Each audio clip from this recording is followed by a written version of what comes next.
The pointy heads in Treasury lower the forecast for economic growth. The Harper Review in Turkey, or is the Harper Review a turkey? Stocks in the news and a kid's tip. Can we make money for those little suckers? I'm Peter Switzer. I'm Paul Ricard. And we're mad about money.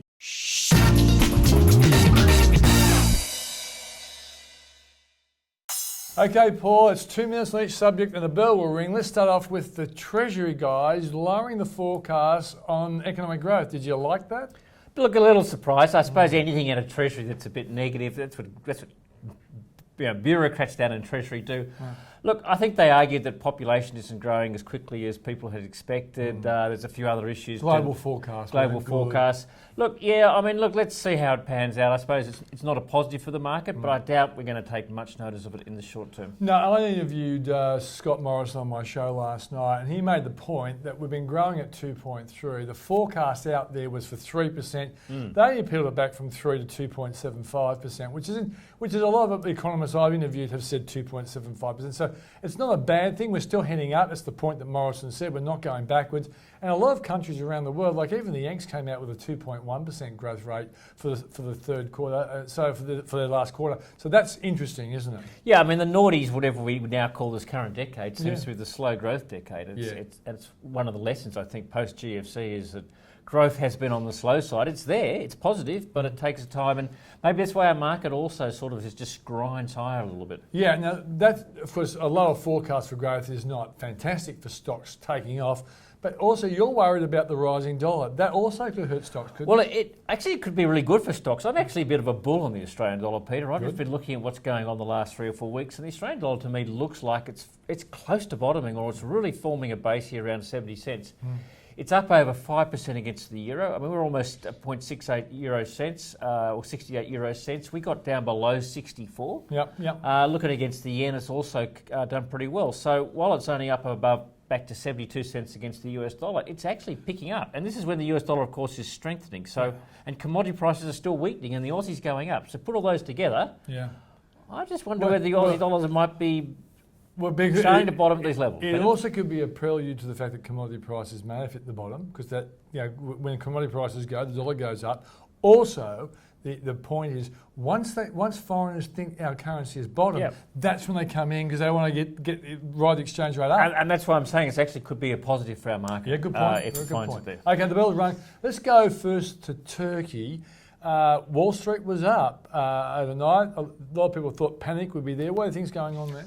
I think people are a bit immune to this stuff and they've seen their reaction. The Europeans probably overreact because Europe's the centre of the universe. The Yanks come in and say, nasty. The Yanks come in and say, "Where's Europe? We don't have heard of that place. Don't be nasty. Where's Turkey?" But look, I mean, there's a lot of geopolitical risk out there at the moment. A one-off event like this probably doesn't make it. No. But just a caution note for investors, and I suppose that's one of the reasons markets don't have a huge momentum at the moment, because these things are out there still, and we just... They're curveballs, don't they? They're curveballs. You've got to be a little bit careful of that still. Also, we should throw in, the oil price went up. When you're a bit worried about the Middle East, oil price goes up. That helps the Dow Jones because Exxon and Chevron are in the Dow Jones.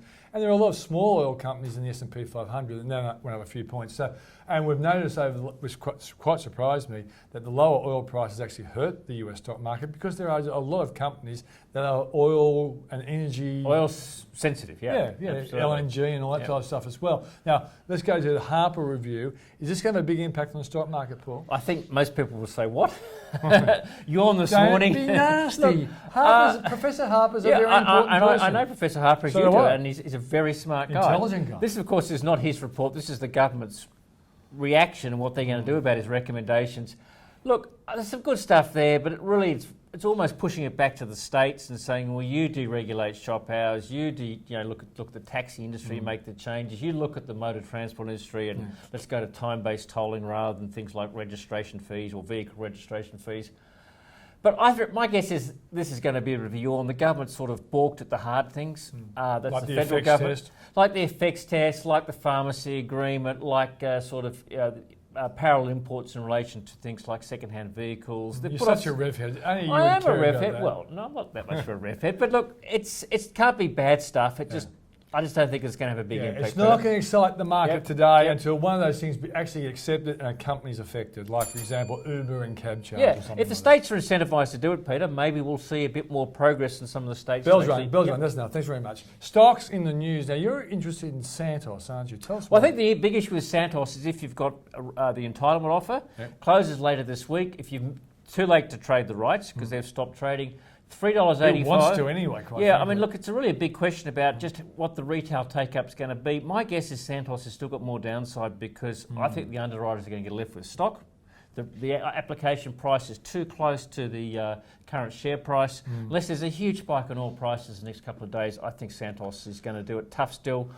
Could be a great stock over 5 years, but geez, you're going to wear some pain in the next 12 months is my guess. I like the new CEO Gallagher. He used to be at Clough.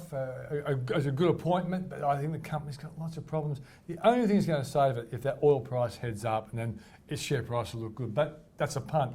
On the subject of punt, what about Woolworths? Yeah, Woolworths. Look, I mean, I think the market got a little carried away earlier in the week. The pain for Woolworths is not over yet. Nothing's happened at Woolworths, right? You got to hang on. Roger the Dodger's back. Roger the Dodger is back as an advisor, but won't start till December. So technically, he can't advise till December. Okay. But let's just go through what the issues are with Woolworths before we get too excited. And let's rank them in from least important to most important. Okay, the least important is Big W. Yep. It's a mess. Look, they'll sell. That'll do what they want. Let's not get too excited. But that's a mess, okay? Right. But that's the least important issue. Yeah. Issue number 2 is Masters. Yeah. What do they do with that? Do they close it? Does their US partner put the shares back to them? Do they try to sell it? It's bleeding cash. Masters is a disaster. It is a disaster. You go to the store, sorry, Woolworths, you compare it to Bunnings, no competition, right? Yeah. Bunnings any day over Masters. It's my personal experience. This is the kind of bloke who goes to Bunnings every Saturday. So incarnation or version 3 of Masters is not yet working. Thirdly, it's the supermarket business. This is the big issue. What are they doing in terms of the war that's on with Coles and Aldi and others? That's the big problem for Woolworths. Haven't yet got a new CEO. Sure, private equity will do the numbers, and maybe private equity will put a bid on it, but look, don't get too carried away.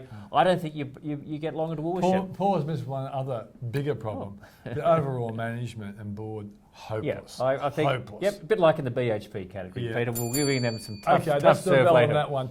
Time for a kids tip, and let's make some money for them or with them. Go for it. Well, we talked last week about bank accounts, and that's the obvious thing for you want to help the kids save. Destiari's been hitting CBA over that. But look, let's look at what you could do as a parent or a grandparent. It's Christmas coming up. I really like the insurance bonds. Sometimes they're called investor bonds. They're issued by companies like IOOF and AMP. They're actually a life insurance bond that has that unique type of thing, which is actually a tax-paid investment. So the bond, inside the bond, they pay the tax. You don't have to worry about any tax issues. But most of them have what's called a child advancement policy. So you can buy one for as little as a couple of $1,000s, and you have various different types of investment options. Can be in your name for the next 10 years, where you manage it, or you put more contributions in, and then automatically, the child turns 16 or 18 or whatever date you nominate, it transfers into their name. With no tax. No tax. Right. Because it's been a tax-paid investment, no tax paid for you, then becomes the kid's problem. Would you be inclined to tick the box on quite a riskier version, so the return's better over that 10-year period? And IOOF, I think their product's called Wealth Builder. I think there are about 13 options. I'd go for a higher growth option. Yeah. But if you're feeling a very generous grandparent or very generous parent looking to say park $2,000 or $3,000 or $4,000, whatever it is, into your kids or your grandchildren's gift, something like this, at least 10 years to get the benefits. Great way for them to actually potentially get a nest egg when they're 16 or 18 or 21, whatever the age is. What if they want to access at year 7? In a 10-year bond? Look, you can start to access it potentially after 8 years, but there's some tax penalties. But after 10 years, it's totally, there's no issues at all. No. And what's more, you can contribute an additional 25% each year. So if you put $2,000 in the first year, you can actually put another 25%, so another $500 in the next year, and then another 25% the year after. So you can keep adding to them within the rules. They're called insurance bonds, investor bonds. AMP, IOOF are probably the leaders in that field. Yeah. Look, there's a couple of fees to pay, of course, like in a managed product, but it's a good way to build that nest egg up. I guess if you had a baby grandchild and you wanted to have money available for their parents when they hit high school and they're maybe going to private school, whacking it in, making contributions along the way could be a pretty healthy lump sum by the time they get to private. That's right. Absolutely. So have a look at that. There are some savings education bonds. They're a little different. Probably don't have time. You like education bonds? No, I don't like them as much. I didn't think so. But I do like these insurance or investment bonds.